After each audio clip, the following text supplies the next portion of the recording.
and at the age of 19, I took an oath to protect and defend this beloved document. After 4 years of active service in the United States Army, I took another oath to protect and defend this beloved document, and lived that oath for over a quarter century as a peace officer in California.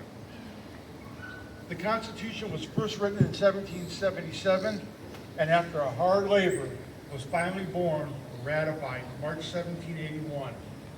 It starts, "We the people of the United States, in order to form a more perfect union, establish justice, ensure domestic tranquility, provide for the common defense, promote the general welfare, and secure the blessings of liberty to ourselves and our posterity, do ordain and establish this Constitution for the United States of America."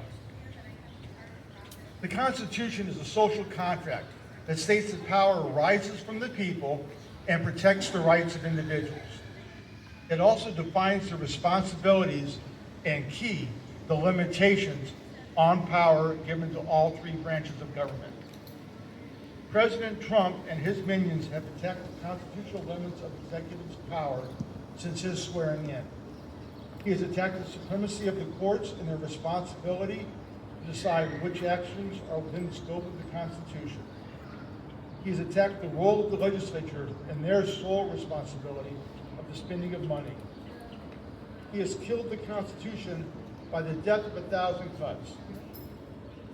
During this memorial service, our speakers will address specific issues in regards to some, but by no means all of the 1,000 cuts that have killed our Constitution.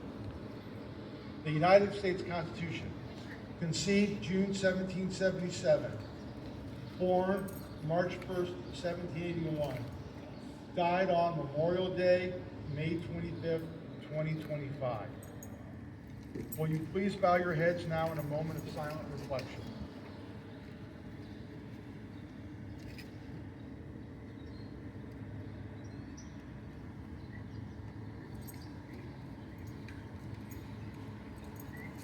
Thank you. Speaking on the First Amendment is Mr. Stephen Bivens from 5051 Greenville.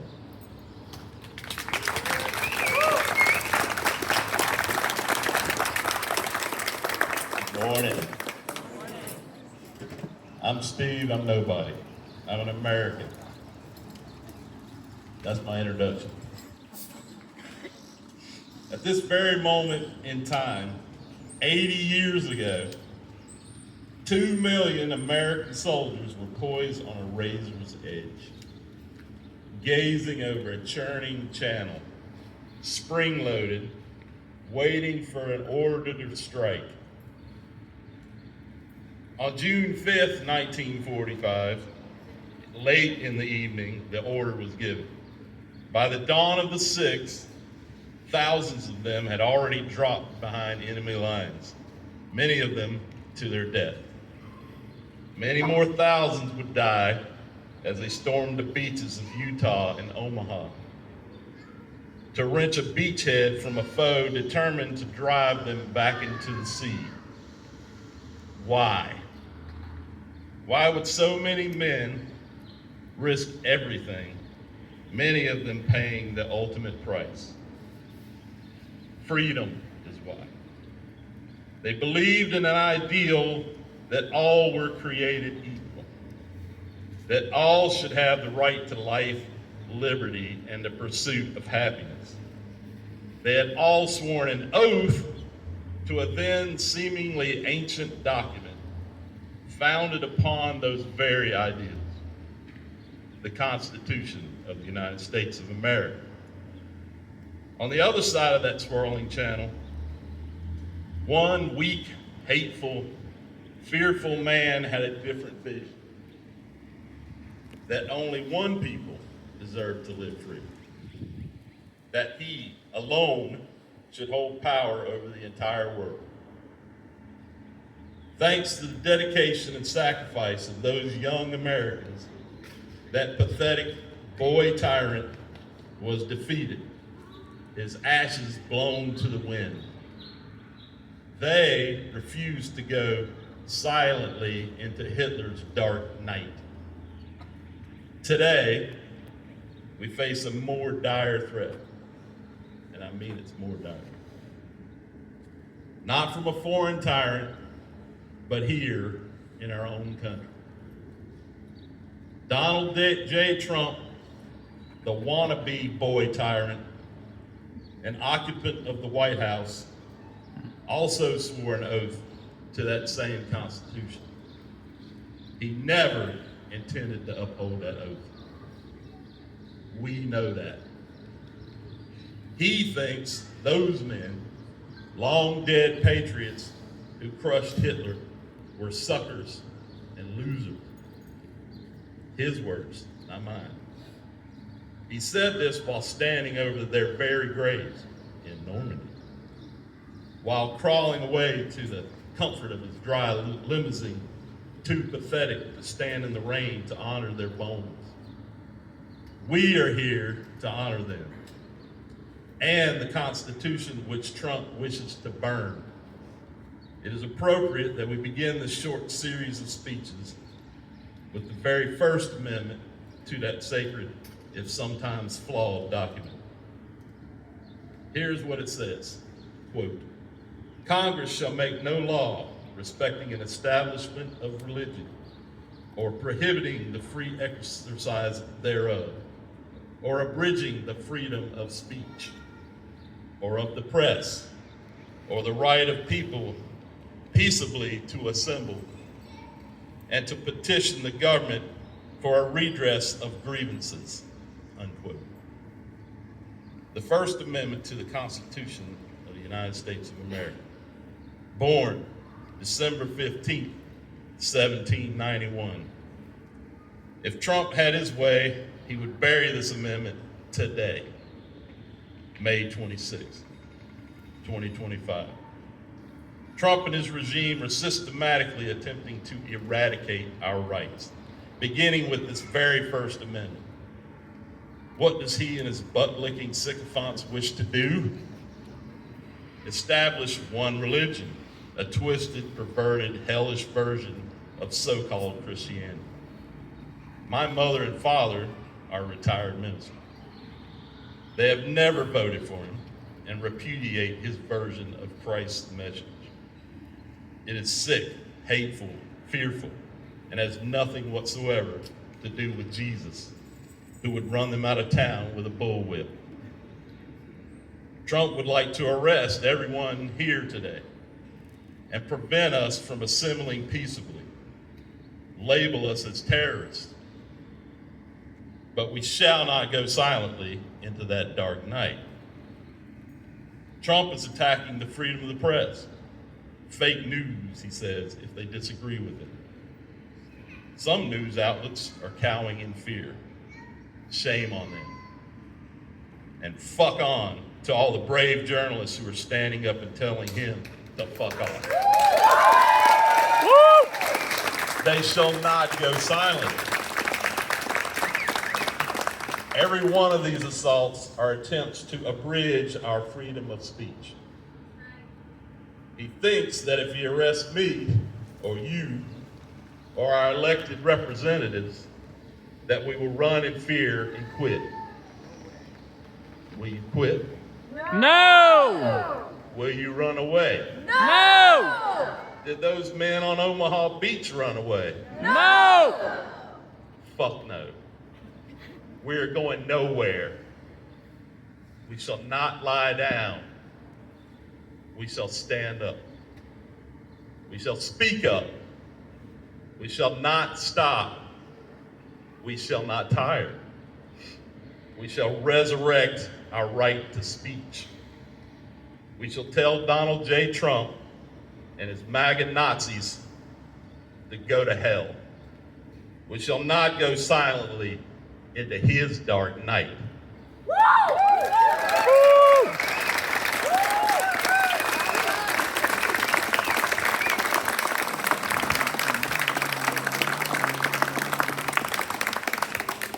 Thank you, Steve. So speaking on the 4th and the 14th Amendment is Ms. Beatrice Rosas. representative of the Black and Brown Coalition of North Carolina. I'm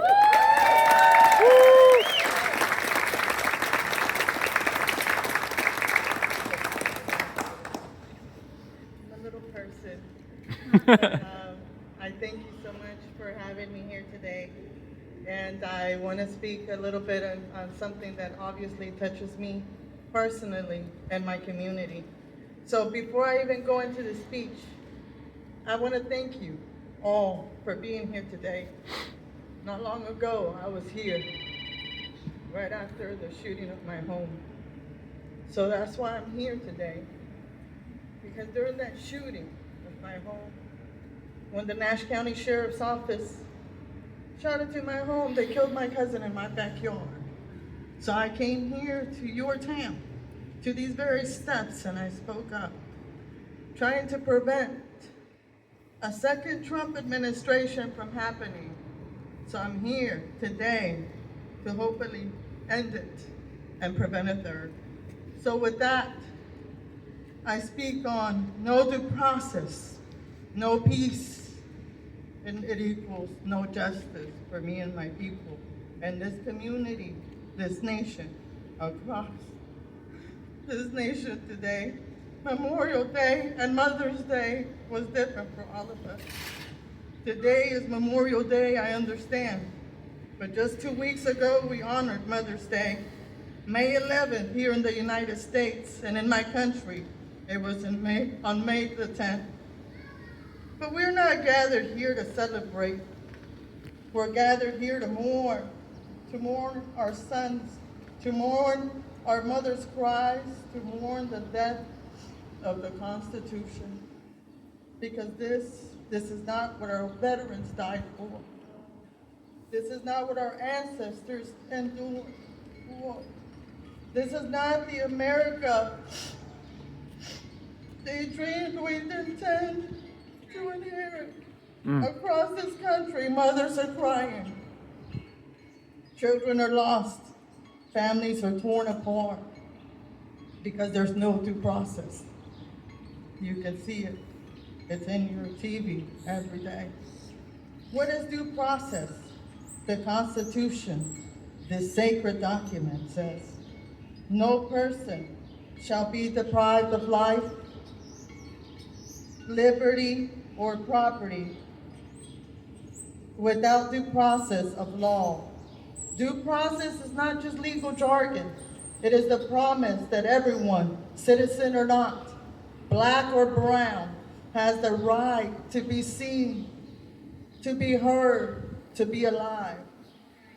But in Massachusetts, in Wilson, in Nash County, in Texas, Georgia, Florida, across this nation, our people are punished without process, detained without charges, deported without hearings, killed without warrants. There is no due process for us. And that broken promise, that betrayal, is rooted in the 14th Amendment, a Reconstruction Amendment ratified in 1868 after the Civil War. It was written to ensure that newly freed African Americans, our ancestors, would have full citizenship and equal civil rights and legal rights. It includes a powerful phrase: all persons born or naturalized in the United States. That means birthright citizenship. That means us. That means our children. The 14th Amendment prohibited states from denying anyone within their borders equal protection under the law, depriving any person life, liberty, or property without due process. It even replaced the racist 3/5 clause in that original Constitution. Did you forget that, Trump? Finally, counting on our people as whole human beings. That is what we are. It barred Confederate traitors from holding office. What is Elon Musk doing now? Unless forgiven by a 2/3 vote of Congress, it refused to pay the debts of that Confederacy, but honored the debt owed to the Union. And it gave Congress the power to enforce these rights because the drafters knew the states would try to ignore them. And that's what we're seeing now. And they were right, because 150 years later, Black and brown people are still denied due process, is what you see. Still denied equal protection, still counted but never fully respected. Let's be clear, North Carolina has no statute guaranteeing a speedy trial. But under the 6th and 14th Amendment and Article 1, Section 18 of our Constitution, we have that right. So why is justice still delayed or denied? The bystander effect. Why they don't stop killing us. When police kill, others are often present. Other officers, other medics, other so-called protectors. But they stay silent. They don't hesitate, they don't intervene. That's the bystander effect. The more people who are present, the less likely anyone is to act. And law enforcement silence is just complicity. It's policy. And silence kills. They stand by as people are shot, suffocated, stolen from their homes, from their families, and the law protects them for doing nothing. Qualified immunity, the shield that protects the guilty. The court says, unless an officer violated a clearly established constitutional right, they walk free. It doesn't matter if someone died. It doesn't matter if it was wrong. If no identical case was ruled unconstitutional before, they're protected under the law. That's qualified immunity. And that's how they keep walking. In Callahan versus the North Carolina Department of Public Safety, the court ruled unless the state intentionally caused that harm, victims have no case, just like I didn't, just like my cousin died in my backyard with no justice. So let me ask you this. When they shot my cousin, Johnny Ramirez, 7 times, when they broke into our home without a warrant, when they turned on their body cams after they had already shot him dead, what do we call that? We call it murder. That's right. The courts call it procedure. They were never charged, they were promoted. There was no due process for Johnny. There was no due process for none of us. A history of silence and legacy of resistance. When the victims are Black and brown, the outrage is muted. But for some who refuse to be silenced, Mamie Till, mother of Emmett Till, made the world witness her grief, and so did I. Tamika Palmer, mother of Breonna Taylor, never stopped demanding answers, nor do I. And we, the cousins, the children, the neighbors, we fight too. From Antonio Gomez to today, a forgotten American history Trump is trying to erase. Did you know? From 1848 to 1928, thousands of Mexican Americans were lynched in the United States. Josefa Segovia in 1851, hanged without trial. Porvenir massacre in 1918, 15 unarmed men executed by Texas Rangers. The Suit riots in 1943 in LA. Black and brown youth attacked by servicemen and police. These were state-sanctioned acts of terror. Just as the Jim Crow brutalized Black America, Juan Crow crushed Mexican America. But still we rise. What we're demanding, we are not done begging for justice. We are demanding it now. End qualified immunity. Establish civilian police review boards in every county. Hold officers legally accountable for bystander inaction, as Derek Chauvin and the rest of them. Protect due process for everyone, citizen or not. That means me. Reject laws like the SAVE Act and Foreign Enemies Act that turn neighbors into ICE agents. We're not pleading anymore. We're organizing. We mobilize. No more silent bystanders. To every officer who looked away, to every judge who ruled against our humanity, to every lawmaker who protected this injustice, we see you, I see you, and I'm coming for all of you. Because justice without due process is not justice. It's revenge, it's racism, it's tyranny. We are the Black and Brown Coalition of North Carolina. Call me a general. My name is Mita. I am the founder of the Black and Brown Coalition of North Carolina. We fight for due process. We fight for birthright citizenship right because it belongs to all of us. We fight for our children. We fight for our elders, for the families they try to erase. This is our America. Thank you.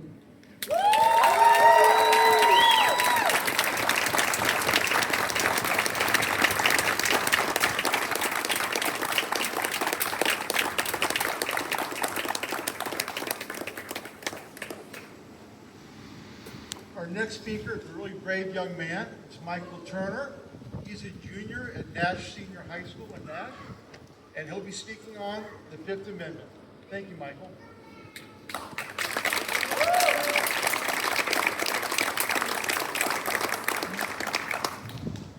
Good morning, neighbors. My name is Michael Turner. I'm a junior for Rocky Mount, and I am concerned for my country. 233 years ago, our forefathers came together to form a more perfect union.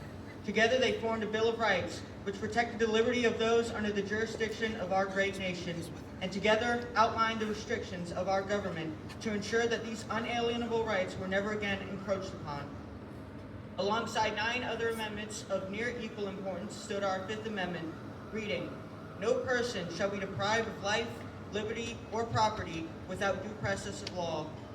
This amendment was forged out of the necessity to uphold due process of law to all persons. This granting of rights beyond citizens was an intentional act by our founding fathers.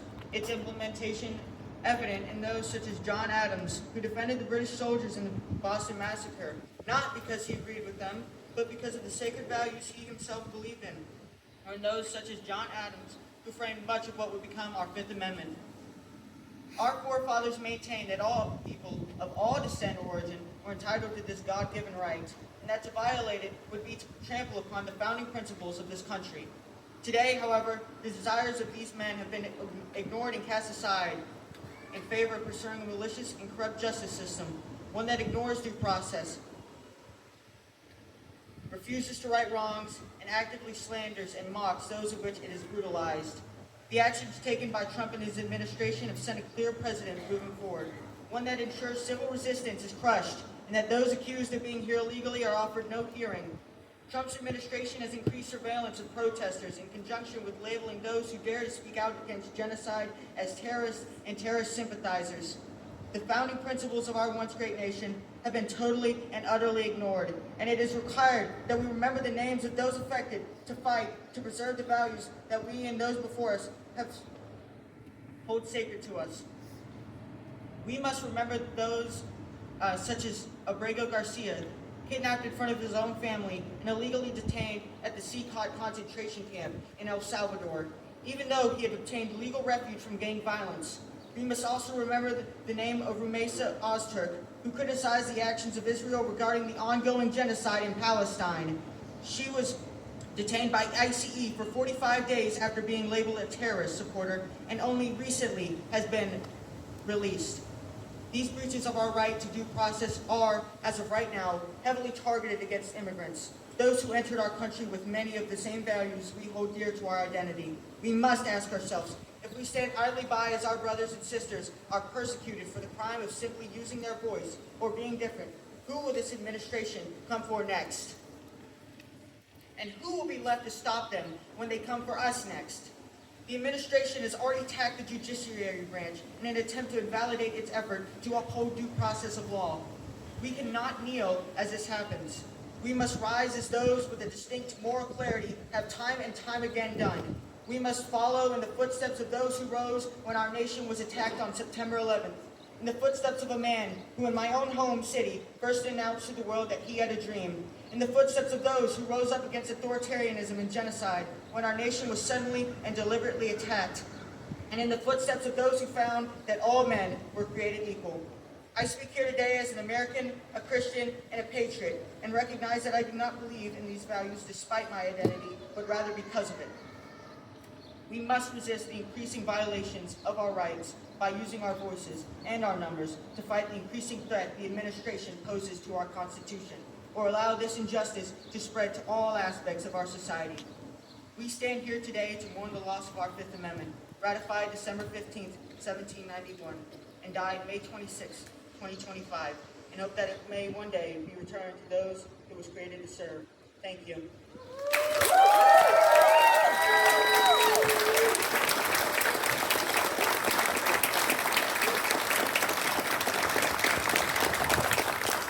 Thank you, Michael.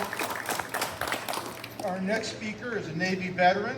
It's Ms. Mary Brandon. She'll be talking on the 19th Amendment.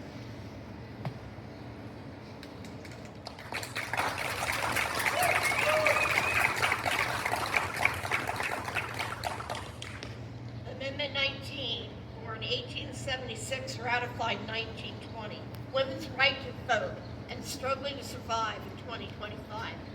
Greenville friends and fellow vets.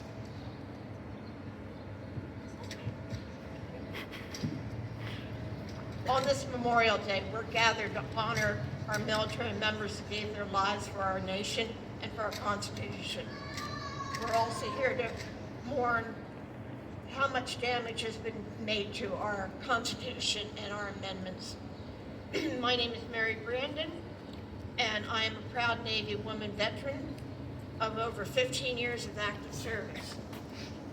Later on, as a civilian teacher, I taught civics to middle school 8th graders during an actual presidential campaign.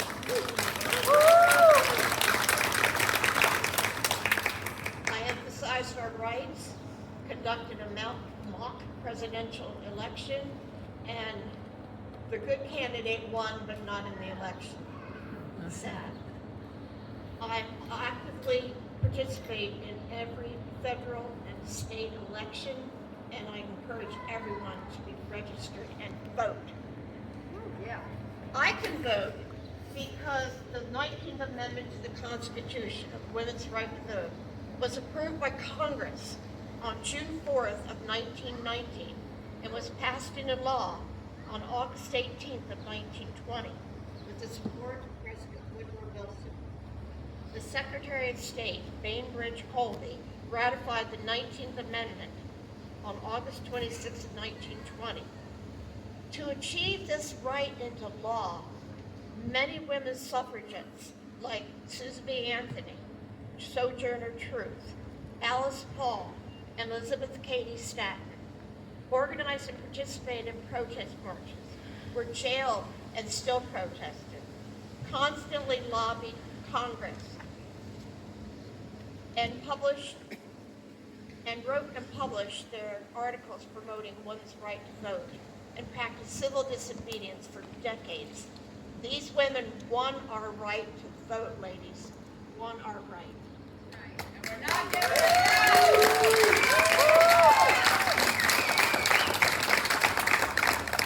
As a woman veteran, I am here to mourn our rights under our Constitution, especially our right to vote, which is being threatened by the total legal disregard by the current federal administration and the autocratic partisan efforts in Congress to destroy our rights and take our country back to 1900.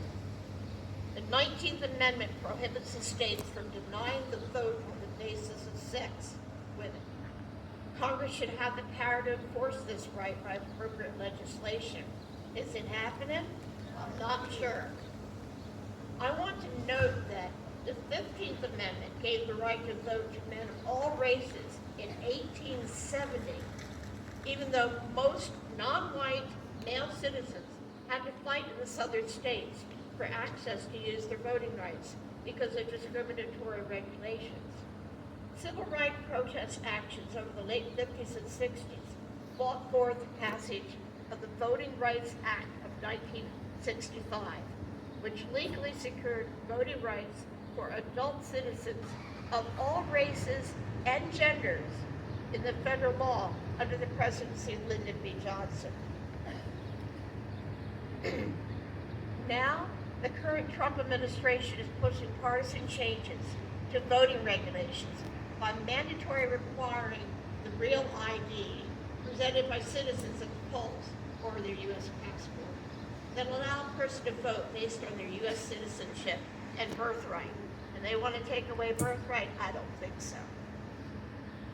They do want to take away mail-in ballots, which would deny voting to handicapped citizens, little or no rural citizen transport to polls, or to military citizens serving overseas.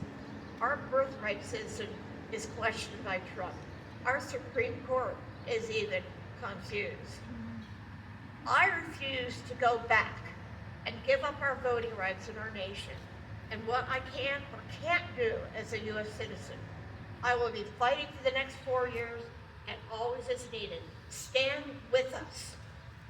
Amendment 19, born 1876, ratified 1920, and already damaged on this Memorial Day of 2025.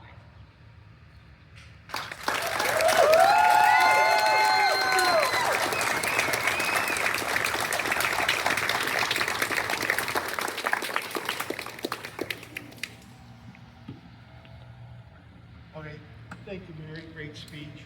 Our final speaker is Mr. Liam Schuler. He's a Marine veteran, one of the steering committee of 5051 Greenville, and he'll be running for elective office the next cycle in 2026. Welcome, Liam.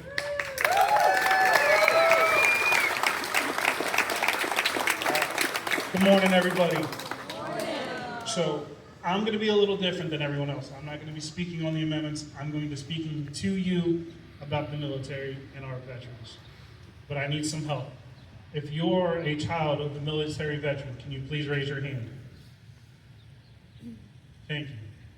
If you yourself are a military veteran, please raise your hand. Today's Memorial Day. Today is the day that we remember. Today is the day that we fight and continue fighting and have fought for thousands of years for what we need. I'm going to tell everyone a story about a person that I know. He served in the United States Marine Corps for 10 years. One day he ended up having a heart attack, and that was the end of his career. When you have things like that, most veterans deal with PTSD, depression, things that people do not talk about. This gentleman got in a very bad spot, and there was one day where he knew that that was the last day he was going to be around. But instead of doing that, he made the phone call that they tell every veteran to do. When he made that phone call, he was told, "I'm sorry, we are too busy to speak to you right now. Someone will call you back." That man was so angry that he forgot what he was planning on doing, and he persevered. He pushed forward, and he's standing right in front of you right now. That's right. We're having issues currently with that same suicide hotline. They have fired about 80% of the staff. So if there's future generations of people that make that phone call, they may not be as lucky, and that may be their last day because someone wasn't there to answer that phone call.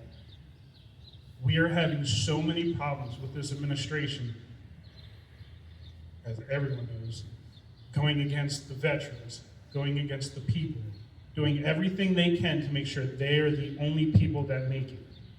We cannot allow that. We need to reach out. If you know people that are in the military, check on them. Today is one of the hardest days for most of us. Every single one of us that was a veteran that has served, I guarantee knows at least one person that is on a tombstone that we're supposed to be celebrating today. And it's just getting harder and harder to do with the Constitution being trampled on. A tyrant trampling on everything that we fought and served for. I want to thank every single one of you for being out here. It's cold, it's a little rainy, it's Memorial Day, and it's early in the morning. We wouldn't be able to keep pushing on if it wasn't for our supporters and everyone that shows up to our rallies. Thank you all. We do this for you. We're not up here talking just for ourselves, because that would mean absolutely nothing. We're doing it for every one of you out there. Thank you.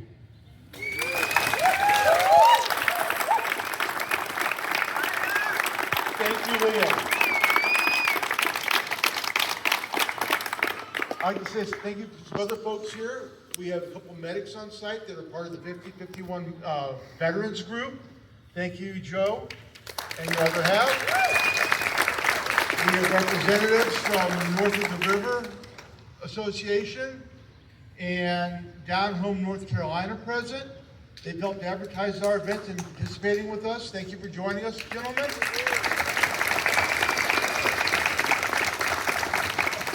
And most importantly, thank all of you for showing up on an otherwise busy day under dreary conditions, praying that the rain don't come. With that said, we'd like to get, if you're up for it, a group photo on the steps of everybody here.